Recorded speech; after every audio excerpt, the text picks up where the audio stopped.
तो सोचिए कि आप एक बहुत ही भारी भरकम गाड़ी चला रही हैं और वो भी किसी बेहद संकरी और खतरनाक पहाड़ी सड़क पर। एक तरफ गहरी खाई है और दूसरी तरफ एकदम ऊंचे खड़े पहाड़। और मान लीजिए अचानक से उस सड़क पर बर्फबारी शुरू हो जाती है और आपकी गाड़ी फिसलने लगती है। बिल्कुल। अब ऐसी डरावनी स्थिति में ड्राइवर को क्या करना होगा? उसे एक ही समय पर ब्रेक और एक्सेलरेटर दोनों का बहुत ही सटीक इस्तेमाल करने की जरूरत महसूस होगी, है ना? क्योंकि अगर उसने सिर्फ ब्रेक दबाया तो पहिए वहीं जाम हो जाएंगे और गाड़ी बर्फ पर फिसलते हुए सीधे खाई में जा गिरेगी। सही बात है। और अगर घबराहट में आकर उसने सिर्फ एक्सेलरेटर दबा दिया तो गाड़ी पूरी तरह बेकाबू होकर पहाड़ से टकरा जाएगी। तो आज के हमारे इस गहन विश्लेषण में हम इसी खतरनाक पहाड़ी सफर की बात करने वाले हैं। लेकिन ये सफर किसी गाड़ी का नहीं बल्कि हमारी मैक्रो इकोनॉमी का है। ये तुलना आपने की है ना, ये आज की वास्तविकता को बहुत ही सटीकता से दर्शाती है। आर्थिक प्रबंधन में सबसे बड़ी चुनौती यही है कि नीतियां कभी भी एक सीधी रेखा में काम नहीं करती। जी। जब किसी केंद्रीय बैंक को विकास की रफ्तार यानी ग्रोथ और महंगाई पर नियंत्रण दोनों मोर्चों को एक साथ साधना होता है तो ये नीति निर्माताओं के लिए एक बहुत बड़ी चुनौती बन जाता है। और आज की हमारी इस चर्चा का मुख्य विषय यही नीतिगत दुविधा है। हमारे सामने जो स्रोत सामग्री और रिपोर्ट्स हैं उनके आधार पर हम रिजर्व बैंक ऑफ इंडिया यानी आरबीआई के सामने खड़ी उस अभूतपूर्व चुनौती को डिकोड करेंगे। बिल्कुल। जहां एक तरफ बाहरी वैश्विक झटके अर्थव्यवस्था को हिला रहे हैं और दूसरी तरफ आरबीआई को ये तय करना है कि वह अपने किन मौद्रिक हथियारों का इस्तेमाल करे। लेकिन इस संकट की गहराई में जाने से पहले मैं कहूंगी कि मुझे इस बात पर सबसे ज्यादा हैरानी होती है कि ये सब कितनी तेजी से बदला है। हाँ, वो तो है। डिलॉक्स पीरियड में जी रहे थे, है ना? 8% की मजबूत विकास दर और मात्र 2.2% की न्यूनतम महंगाई, सब कुछ एकदम परफेक्ट था। तो ये एकदम से कैसे बिखरने लगा? देखिए, ये जो बदलाव है ये रातों रात नहीं हुआ है, बल्कि ये कई अलग अलग बाहरी झटकों का एक साथ आना है। जब हम उस 8% ग्रोथ और 2% इन्फ्लेशन वाले सुनहरे दौर में थे, हाँ। तब वैश्विक आपूर्ति श्रृंखलाएं यानी सप्लाई चेन एकदम सुचारू थीं और ऊर्जा की कीमतें भी स्थिर थीं। लेकिन अब स्रोत सामग्री हमें साफ दिखाती है कि एक साथ कई भू राजनीतिक और आर्थिक झटके हमारी अर्थव्यवस्था की नींव पर प्रहार कर रहे हैं। इनमें सबसे प्रमुख तो मध्य पूर्व का तनाव है, विशेष रूप से जो ईरान संघर्ष चल रहा है। हाँ, ईरान संघर्ष का सीधा असर तो कच्चे तेल की कीमतों पर पड़ता है, ये तो स्पष्ट है। लेकिन मुझे लगता है कि बात सिर्फ कच्चे तेल के महंगे होने तक ही सीमित नहीं है। आप बिल्कुल सही सोच रही हैं। इन संघर्षों ने पूरी दुनिया के सप्लाई चेन तंत्र को बुरी तरह तोड़कर रख दिया है। और यही वो बिंदु है जिसे समझना हमारे लिए सबसे ज्यादा जरूरी है। देखिए, जब समुद्री व्यापार मार्ग बाधित होते हैं तो जहाजों को बहुत लंबे रास्तों से घूमकर आना पड़ता है। मतलब उनका खर्चा बढ़ जाता है। एग्जैक्टली। इसका मतलब यह है कि माल ढुलाई का जो खर्च है और इंश्योरेंस प्रीमियम है वो अचानक आसमान छूने लगता है। और भारत के लिए ये एक दोहरा झटका है। दोहरा कैसे? क्योंकि हम केवल कच्चे तेल पर ही नहीं बल्कि प्राकृतिक गैस के आयात पर भी बहुत ज्यादा निर्भर हैं।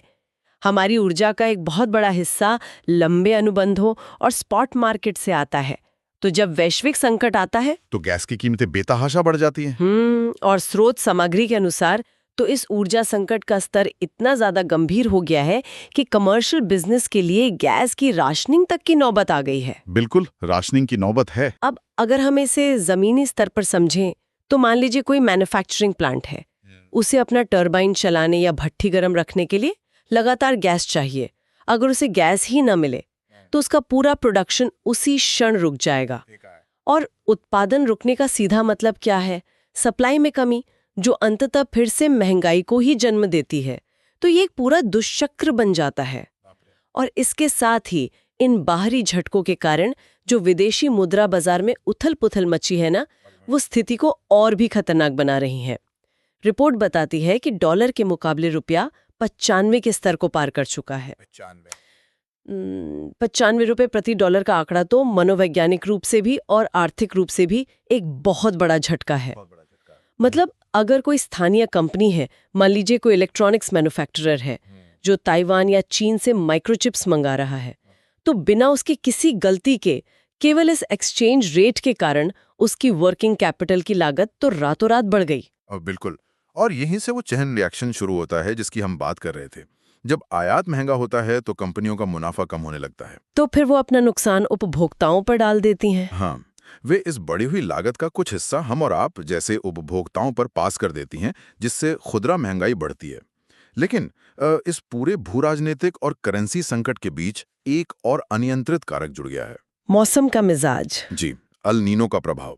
ये केवल कोई आम मौसम का बदलाव नहीं है, ये सीधे तौर पर भारत की मैक्रो इकोनॉमिक स्थिरता पर एक प्रहार है। और यहाँ पर हमारी ये कहानी एक बहुत ही दिलचस्प और जटिल मोड़ लेती है, क्योंकि जब हम अर्थव्यवस्था की बात करते हैं तो अक्सर हमारा ध्यान सिर्फ फैक्ट्रियों या शेयर बाजार पर ही होता है हाँ, लोगों को लगता है कि इकोनॉमी मतलब सिर्फ शेयर बाजार। है ना? लेकिन भारत में मानसून का गणित पूरी ग्रामीण अर्थव्यवस्था की दिशा तय करता है। अल नीनो का मतलब है असामान्य बारिश या सूखे की स्थिति आना, जो हमारे कृषि उत्पादन को बहुत भारी नुकसान पहुंचा सकती है। और कृषि उत्पादन में गिरावट का मतलब सिर्फ दाल चावल का महंगा होना नहीं है। बिल्कुल नहीं। जब फसल खराब होती है तो ग्रामीण आय सिकुड़ जाती है। भारत में एफएमसीजी सेक्टर से लेकर दो पहिया वाहनों की बिक्री तक का एक बहुत बड़ा हिस्सा इस ग्रामीण मांग पर ही टिका है। जब वहां लोगों के हाथ में पैसा नहीं होता, नकदी का प्रवाह रुकता है, तो उसका असर सीधे राष्ट्रीय विकास दर पर दिखाई देता है। तो अगर हम इन सबको एक साथ जोड़कर देखें, एक तरफ युद्ध के कारण ऊर्जा संकट, दूसरी तरफ डॉलर की मजबूती से टूटता हुआ रुपया और ऊपर से अल नीनो से खतरे में पड़ा कृषि क्षेत्र, ये तो एक ऐसा चक्रव्यूह है जहां हर बाहरी झटका दूसरे झटके के प्रभाव को कई गुना बढ़ा रहा है। बिल्कुल, ये एक परफेक्ट स्टॉर्म की तरह है। चलिए अब इसके हर पहलू को थोड़ा ध्यान से समझते हैं और उन आंकड़ों पर आते हैं जो हमारी स्रोत सामग्री में दिए गए हैं। क्योंकि जब चारों तरफ से झटके लग रहे हैं तो ये जानना जरूरी है कि गणित वास्तव में कैसे काम कर रहा है। जी, आंकड़े बहुत कुछ साफ कर देते हैं। रिपोर्ट में एक बहुत ही विशिष्ट आंकड़ा दिया गया है कि तेल की कीमतों में अगर 10% की वृद्धि होती है तो विकास दर में 0.15% अंकों की गिरावट आती है। जी, जबकि यही वृद्धि महंगाई में 0.3% अंक जोड़ देती है। मतलब महंगाई पर जो असर है वो विकास में होने वाले नुकसान से लगभग दोगुना है। हाँ, और इस भारी अंतर के पीछे एक बहुत ही सीधा अर्थशास्त्रीय तंत्र काम करता है। देखिए, जब तेल महंगा होता है तो वो अर्थव्यवस्था में हर जगह मौजूद होता है। मतलब ट्रांसपोर्ट के जरिए। एग्जैक्टली, लॉजिस्टिक्स और ट्रांसपोर्टेशन का खर्च तुरंत बढ़ जाता है और वो खर्च 24 से 48 घंटों के भीतर आपकी सब्जियों से लेकर फैक्ट्री के स्टील तक हर चीज की फाइनल कीमत में जुड़ जाता है। समझ गए। इसीलिए महंगाई का मीटर तुरंत और बहुत तेजी से ऊपर भागता है, जो कि 0.3% है। दूसरी ओर विकास दर पर जो असर है, जो 0.15% है। हाँ, वो असर थोड़ा धीमी गति से होता है, क्योंकि जब चीजें महंगी होती हैं तो उपभोक्ता अपने खर्चे कम करने में या टालने में थोड़ा समय लगाते हैं। और कंपनियों के विस्तार की योजनाएं भी रातों रात नहीं रुकती, वे धीरे धीरे रुकती हैं। ओके, लेकिन चलिए इस बात को थोड़ा और खोलते हैं। मुझे यहाँ एक बात खटक रही है। आपने कहा कि विकास दर पर असर धीरे धीरे होता है। जी, लेकिन स्रोत सामग्री ये भी तो रेखांकित करती है कि सरकार इस वक्त हाथ पर हाथ धरे नहीं बैठी है। वो एक्साइज ड्यूटी घटाकर या सब्सिडी देकर कुछ लागत खुद उठा रही है। हाँ, सरकार एक तरह से शॉक एब्जॉर्बर का काम कर रही है। बिल्कुल, शॉक एब्जॉर्बर। तो अगर सरकार खुद राजकोषीय घाटा सहकर महंगाई के इस झटके को कुशन कर रही है, तो क्या हमें विकास के धीमे होने की इतनी ज्यादा चिंता करनी चाहिए? ये सवाल बहुत लाजमी है। मेरा मतलब है, क्या केंद्रीय बैंक को अपना पूरा फोकस सिर्फ इस महंगाई को कुचलने पर नहीं लगा देना चाहिए, जो वैसे भी 6% के खतरनाक स्तर के पास पहुंचने वाली है? देखिए, आपका ये तर्क सुनने में बहुत तार्किक लगता है, लेकिन अगर हम जमीनी हकीकत देखें तो इसके परिणाम बहुत भयंकर हो सकते हैं। रिपोर्ट ये स्पष्ट करती है कि वर्तमान स्थिति में महंगाई से ज्यादा वास्तविक और स्थायी खतरा ग्रोथ को है। अच्छा, ऐसा क्यों?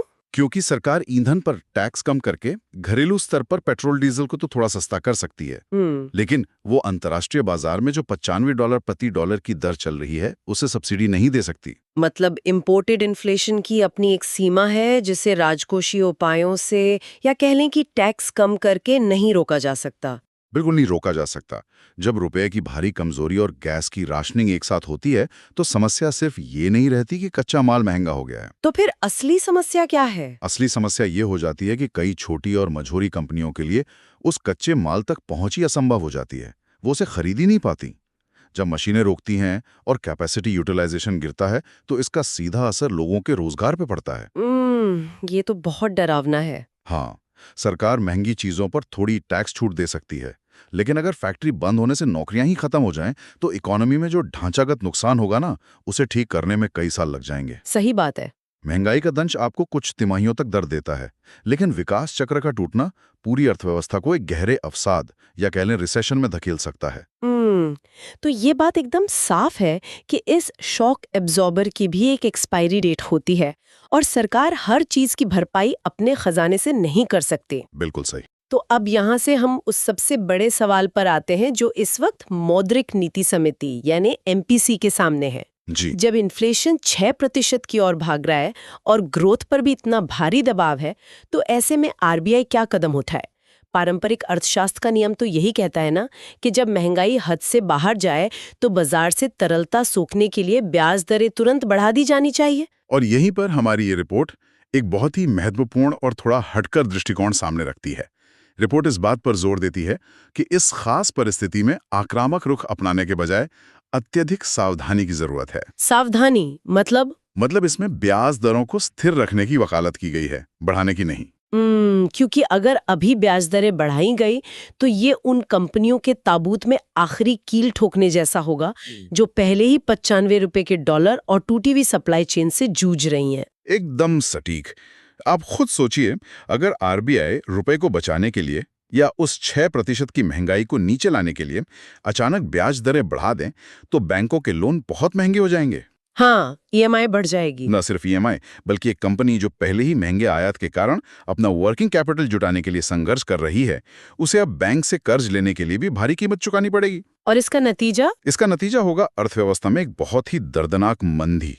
पूंजी की लागत बढ़ने से नया इन्वेस्टमेंट पूरी तरह से शून्य हो जाएगा। तो अगर ब्याज दरें बढ़ाना कोई विकल्प नहीं है, तो फिर इस डॉलर के दबाव और कमजोर होते रुपए से कैसे निपटा जाए? क्योंकि अगर रुपया लगातार गिरता रहा तो इंपोर्टेड इन्फ्लेशन वैसे ही पूरी इकोनॉमी को खोखला कर देगी। इसके लिए रिपोर्ट में एक वैकल्पिक फोकस की बात की गई है। अच्छा, वो क्या है? इसमें विदेशी निवेश आकर्षित करने और बॉन्ड बाजार की भागीदारी बढ़ाने का जिक्र है। तो ये तंत्र वास्तव में कैसे काम करेगा? देखिए, ये एक बहुत ही रणनीतिक कदम है। ब्याज दरें बढ़ाकर घरेलू मांग का गला घोटने के बजाय असली समाधान ये है कि विदेशी पूंजी को देश के भीतर लाया जाए। जब हम बॉन्ड मार्केट को गहरा करने की बात करते हैं तो इसका मतलब है नियमों को आसान बनाना। जी, नियमों को इस तरह आसान बनाना कि जो विदेशी पोर्टफोलियो निवेशक हैं यानी एफपीआई, वे भारत के सरकारी और कॉर्पोरेट बॉन्ड्स में आसानी से अपना पैसा लगा सकें। हाँ, तो जब वे विदेशी निवेशक भारत के बॉन्ड्स खरीदेंगे तो जाहिर है वे भुगतान डॉलर में करेंगे। बिल्कुल। इससे हमारे विदेशी मुद्रा भंडार में डॉलर की आपूर्ति बढ़ जाएगी। और अर्थशास्त्र का बुनियादी नियम तो यही है कि जब किसी चीज की आपूर्ति बढ़ती है तो उसकी कीमत स्थिर होने लगती है। एग्जैक्टली। बाजार में डॉलर का प्रवाह बढ़ने से जो 95 रुपए वाला भारी दबाव है वो धीरे धीरे कम होने लगेगा। समझ रही हूँ। इसके अलावा एक मजबूत बॉन्ड बाजार कंपनियों को ये सुविधा भी देता है कि वो सीधे बड़े संस्थागत निवेशकों से पैसा जुटा सकें। उन्हें हर छोटी चीज के लिए केवल बैंकों के भरोसे ना बैठना पड़े। तो इससे घरेलू स्तर पर क्रेडिट का प्रवाह बना रहता है और आरबीआई को अपनी नीतिगत ब्याज दरों में बिना कोई आक्रामक बदलाव के अर्थव्यवस्था को ऑक्सीजन देने का एक नया रास्ता मिल जाता है। बिल्कुल सही पकड़ा आपने। तो इस पूरी पहेली का अंतिम अर्थ क्या निकलता है? स्रोत सामग्री में एक बहुत ही दिलचस्प आंकड़ा दिया गया है जिस पर मुझे लगता है कि हमें थोड़ा रुककर विचार करना चाहिए। जी बताइए। इतने भारी दबाव, वैश्विक संघर्षों और तेल के झटके से होने वाले नुकसान के बावजूद ये अनुमान लगाया जा रहा है कि आरबीआई वित्त वर्ष 27 की पहली छमाही के लिए अपना 7% ग्रोथ का अनुमान स्थिर रखेगा। हाँ, 7%। क्या ये आपको यथार्थवादी लगता है या फिर ये सिर्फ आरबीआई का एक पोकर फेस है? पोकर फेस, आपने से बहुत ही सही नाम दिया है।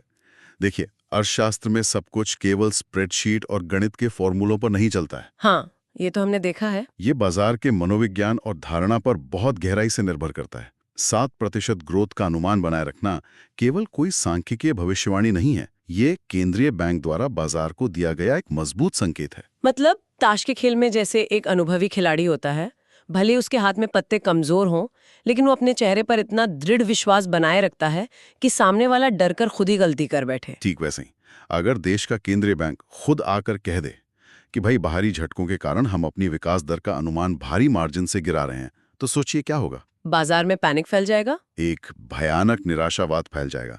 जो व्यवसाय हैं वे तुरंत अपनी भविष्य की परियोजनाओं को रोक देंगे, विदेशी निवेशक अपना पैसा निकालकर भागने लगेंगे और आम उपभोक्ता डर के मारे पैसा खर्च करना बंद कर देंगे। बाप रे, ये तो पूरी तरह से एक सेल्फ फुलफिलिंग प्रोफेसी हो जाएगी। बिल्कुल, जिसे अर्थशास्त्र में ऐसी आशंका जो डर के कारण सच हो जाए कहा जाता है।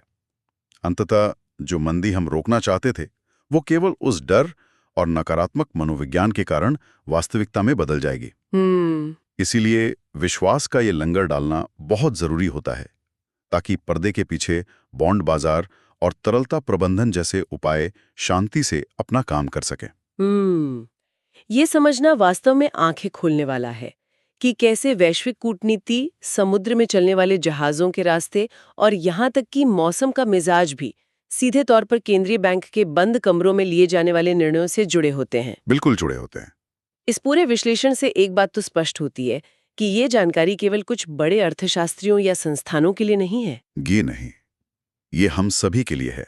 छोटे व्यवसायियों के लिए यह जानना बहुत महत्वपूर्ण है कि विनिमय दर उनके कच्चे माल की लागत को कैसे रातों रात प्रभावित कर सकती है।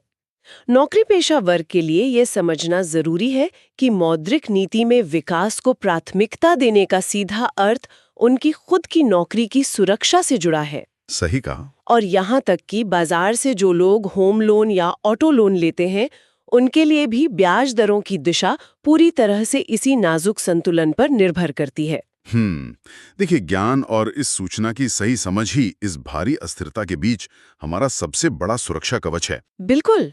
जब हमें पता होता है कि अर्थव्यवस्था के पर्दे के पीछे की मशीनरी असल में कैसे काम कर रही है, तो हम केवल समाचारों की डरावनी सुर्खियों को देखकर घबराते नहीं हैं, बल्कि हम उन घटनाओं के पीछे के वास्तविक प्रभावों का आकलन कर सकते हैं। एकदम सही बात है।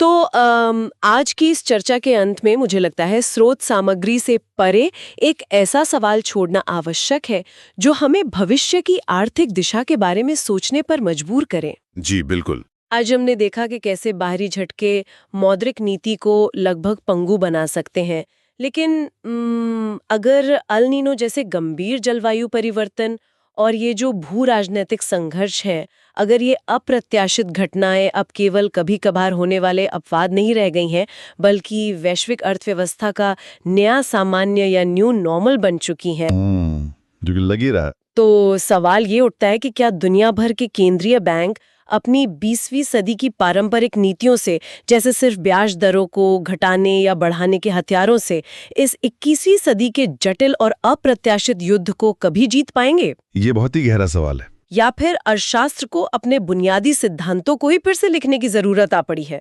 ये एक ऐसा विचार है जिस पर आने वाले समय में हर नीति निर्माता को गहराई से चिंतन करना होगा। तो श्रोताओं, आज के हमारे इस गहन विश्लेषण में